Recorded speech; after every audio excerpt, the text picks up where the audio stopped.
Colorado's utility companies had to explain today how they're trying to prevent wildfires. State regulators wanted to hear directly from Xcel and Tri-State. Our Marshall Zellinger listened in on some interesting and expensive ideas. Drones, cameras, satellite imagery. These are ways Colorado utility companies told state regulators they are monitoring to prevent wildfires and protect transmission lines. We have had mitigation practices in place for years and years.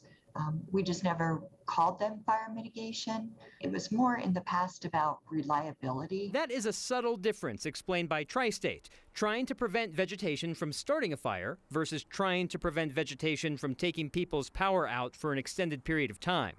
Tri-State actually covers 4 states, including more rural areas of Colorado, like Craig and Meeker, where this map shows high fire risk in areas where Tri-State has utility lines.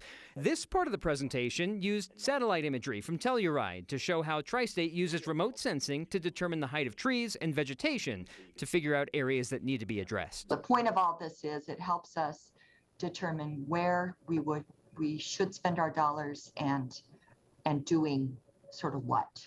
We have far more need for wildfire mitigation than we do funds. Xcel talked about increasing sensitivity on hardware like this during days that are high risk for wildfire. So what we're trying to do is, if there's a tree that had fallen on the line, essentially prevent the system from trying to re-energize and thus cause a fire. While that might keep people's power off longer than in the past, it could prevent the power line from starting a fire.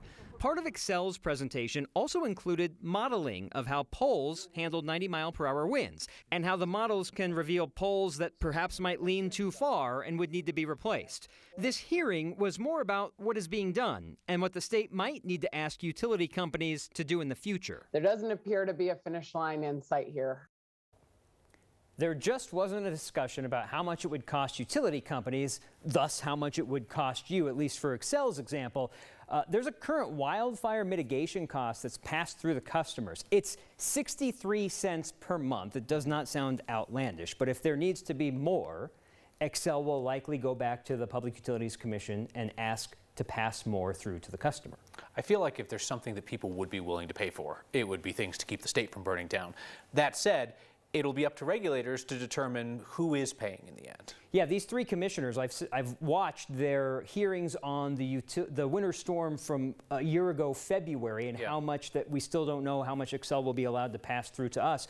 And they've had discussions about, like, at some point, you're going to have to dig into your own pocket, and perhaps it's not because of that winter storm, but in the future, there could be rules or state law that says you can only do so much to the customer and so much to your investors. Yeah, because they're the other part of this. There's the money they get from customers, and then there are the investors that also have skin in the game.